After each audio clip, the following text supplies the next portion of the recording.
अस्सलाम वालेकुम and welcome to my channel. आज हम चैप्टर नंबर 10 करेंगे financial statement and closing process and opening entries, जिसका आज हम करेंगे क्वेश्चन नंबर 5। तो चलो अपनी वीडियो को स्टार्ट करते हैं। ये कुछ हमें डेबिट बैलेंसेस दिए हुए हैं और कुछ क्रेडिट बैलेंस दिए हुए हैं हाजी तैबा के, और इसके साथ साथ हमें कुछ एडजस्टिंग एंट्रीज भी दी हुई हैं, जिससे सबसे पहले हमें सॉल्व करना पड़ेगा। इसके बाद हम फाइनेंशियल स्टेटमेंट बनाएंगे और उसके बाद हम बैलेंस शीट बनाएंगे। ठीक है, तो सबसे पहले हम क्या करते हैं, एडजस्टिंग एंट्रीज को समझते हैं। देखें यहाँ पे दो पेएबल्स दिए हुए हैं ना आपको, तो इनकी एंट्री क्या बनेगी, एक्सपेंस और पेएबल बनेगी। एक्सपेंस आप डेबिट में लिखोगे और क्रेडिट में आप क्या लिखोगे, पेएबल लिखोगे। लाइक दिस, सैलरीज एक्सपेंस और सैलरीज पेएबल, और टैक्सेस एक्सपेंस और टैक्सेस पेएबल। ठीक है, ये जो है सेम तरह की जो है एंट्रीज हैं। इसके बाद देखिए आपको दिया हुआ है शॉप रेंट प्रीपेड ₹375। ठीक है, तो शॉप रेंट आप ऊपर चेक करोगे कि कहाँ दिया हुआ है आपको, प्रीपेड में। ठीक है, तो यहाँ पे देखिए यहाँ पे दिया हुआ है आपको ऊपर प्रीपेड शॉप रेंट ₹1200। ठीक है, और यहाँ पे बताने की क्या कोशिश कर रहे हैं, यहाँ पे कह रहे हैं कि शॉप रेंट जो है प्रीपेड अब कितना रह गया, 375। यानी ओपनिंग प्रीपेड शॉप रेंट कितना था, 1200, और अब कितना रह गया है, 375। जिस तरह हम मर्चेंडाइज इन्वेंट्री में ओपनिंग और क्लोजिंग को सब्ट्रैक्ट करते थे तो हमें ये पता चल जाता था ना कि कितनी कॉस्ट ऑफ गुड्स सोल्ड है। इसी तरीके से हम प्रीपेड की ओपनिंग और क्लोजिंग को अगर हम सब्ट्रैक्ट कर देंगे तो हमें पता चल जाएगा कि कितनी एक्सपायर हो गई है, यानी कितना हमारा एक्सपेंस बन गया है। मैंने आपको पहले बताया था कि प्रीपेड को क्या बनना होता है, आगे जाके एक्सपेंस बनना होता है। ठीक है, तो इसीलिए हम यहाँ पर क्या करेंगे, एक्सपेंस रिकॉर्ड करेंगे और प्रीपेड को कम करेंगे। ठीक है, तो हम पहले इन दोनों को सब्ट्रैक्ट करेंगे। 1200 में से 375, तो हमें पता चल जाएगा कि हमारे पास कितना एक्सपेंस जो है वो क्या हो गया है, यू बन गया। प्रीपेड हमारा कितना एक्सपेंस बन गया, यहाँ पे देखें, यहाँ पे हमने लिखा shop rent expense by ₹825। Subtract करा हमने 1200 में से माइनस 375 को, तो हमारे पास 825 आया। और प्रीपेड शॉप रेंट हमने कम कर दिया क्योंकि वो एक्सपायर हो चुका है, यानी वो कन्वर्ट हो चुका है इनटू एक्सपेंस, तो इसलिए 825 यहाँ पर आ गया। ठीक है, अब यहाँ पे देखें fourth one is insurance unexpired ₹90। ठीक है, यहाँ पे क्या दिया हुआ है हमें, इंश्योरेंस कह रहे हैं कि अनएक्सपायर्ड है, यानी प्रीपेड है वो भी। एक्सपायर्ड का मतलब होता है एक्सपेंस बन चुका है, और अनएक्सपायर्ड का मतलब होता है कि प्रीपेड। ठीक है, तो ऊपर हमें क्या दिया हुआ है, इंश्योरेंस एक्सपेंस दिया हुआ है 450, यानी इनिशियली हमने क्या रिकॉर्ड किया होगा, अपना एक्सपेंस रिकॉर्ड किया होगा। फिर बाद में हमें पता चलता है कि भाई हमने यहाँ पे जो अनएक्सपायर्ड का मतलब है कि जो है अभी प्रीपेड है ये हमारे पास, तो डायरेक्ट हम जो है इसी से ही एंट्री बनाएंगे, क्योंकि हमें एक्सपेंस रिकॉर्ड नहीं करना, हमने प्रीपेड रिकॉर्ड करना है और एक्सपेंस को हमने कम करना है। यहाँ पे हमें इन्होंने दे ही दिया है प्रीपेड। जैसे यहाँ पे आपको दोनों जगह प्रीपेड दिया हुआ था तो आपको एक्सपेंस निकालना था। यहाँ पे एक जगह आपको एक्सपेंस दिया हुआ है और दूसरी जगह आपको प्रीपेड दिया हुआ है, तो आप डायरेक्ट प्रीपेड से बनाओगे। दो एक्सपेंस होते हैं ना, तो आप सब्ट्रैक्ट करते हैं। लाइक दो प्रीपेड थे तो आपने सब्ट्रैक्ट किया इनिशियल और एंडिंग को, तो आपको एक्सपेंस नज़र आ गया। यहाँ पे डायरेक्ट आपको क्या दिया हुआ है, बस बता रहे हैं, डायरेक्टली बता रहे हैं कि जो है ये क्या है, प्रीपेड है, तो आप प्रीपेड रिकॉर्ड करोगे और एक्सपेंस को आप कम कर दोगे।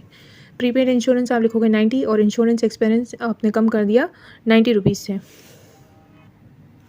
यहाँ पे आपको दिखा रहे हैं कमीशन रिसीवेबल ₹66, यानी आपको कमीशन रिसीव करना है अमाउंटेड टू ₹66। ठीक है, ये आपका अक्रूड इनकम भी होता है, यानी आपको किसी से लेना हो तो यहाँ पे रिसीवेबल आता है और आप क्रेडिट में क्या लिखते हो, इनकम लिखते हो। ठीक है, ये पहले मैं आपको एडजस्टिंग और रिवर्सिंग एंट्री में समझा चुकी हूँ और इससे रिलेटेड पूरा मैंने चैप्टर जो है अपलोड कर दिया है। अगर आपको वहाँ देखना हो एडजस्टिंग एंड रिवर्सिंग एंट्रीज तो आप वहाँ से चेक कर सकते हो। ठीक है, तो ये क्या होता है, हमारा कमीशन रिसीवेबल होता है, तो इसकी एंट्री आप क्या बनाओगे, आप इसकी एंट्री बनाओगे कमीशन रिसीवेबल और कमीशन इनकम बाय ₹66। ठीक है, इसके बाद मर्चेंडाइज इन्वेंट्री एंडिंग आपको दी हुई है, तो ये फिक्स होती है, ये एक ही तरह की होती है, एंडिंग की हमेशा एक ही सेम एंट्री बनती है, तो आप इसकी एंट्री बना लीजिएगा मर्चेंडाइज इन्वेंट्री 1950, और इसको आप ट्रांसफ़र कर दोगे expense and revenue summary account में 1950 से। ठीक है, जब भी मर्चेंडाइज इन्वेंट्री एंडिंग आएगा आपके पास एडजस्टमेंट में, तो आप यही एंट्री बनाएंगे। ठीक है, इसके बाद बैड डेब्ट्स एक्सपेंस जब भी आपको दिया हुआ होगा तब भी आप इसी तरीके से बनाओगे, और डेप्रिसिएशन दिया हुआ होगा तब भी आप इस तरह बनाओगे, यानी बैड डेब्ट्स एक्सपेंस लिखोगे और अलाउंसेस ऑफ बैड डेब्ट्स लिखोगे।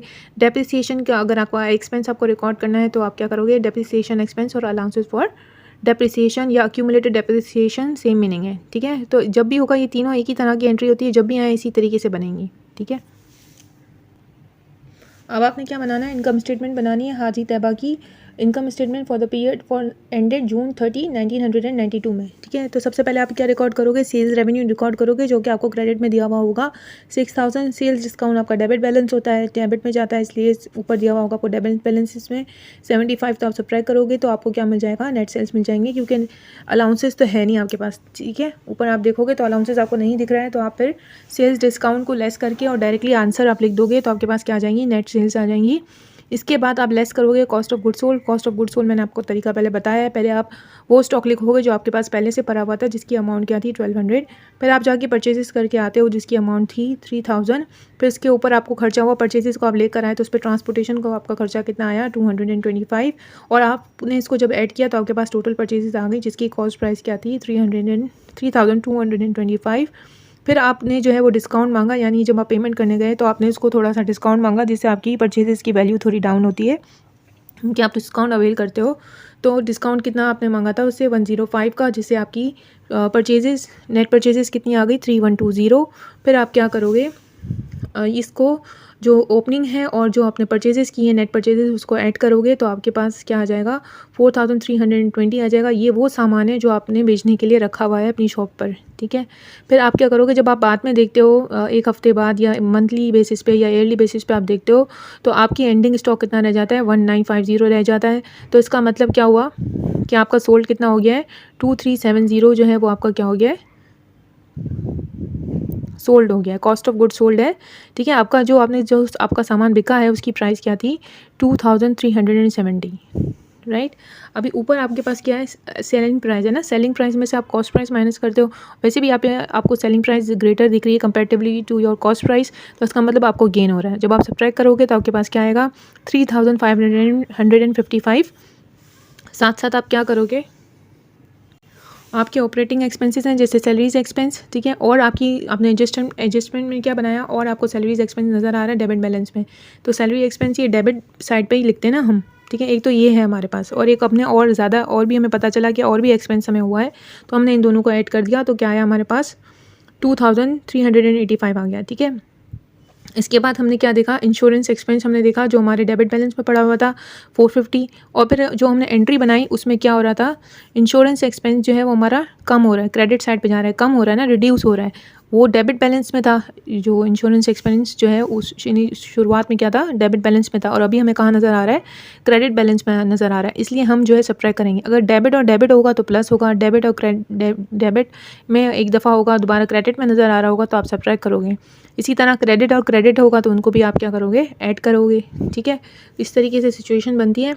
अब क्या है, इंश्योरेंस एक्सपेंस में से आपने प्रीपेड इंश्योरेंस सब्ट्रैक्ट किया तो आपको ओरिजिनल आपका एक्सपेंस मिल गया इंश्योरेंस एक्सपेंस विच इज़ 360।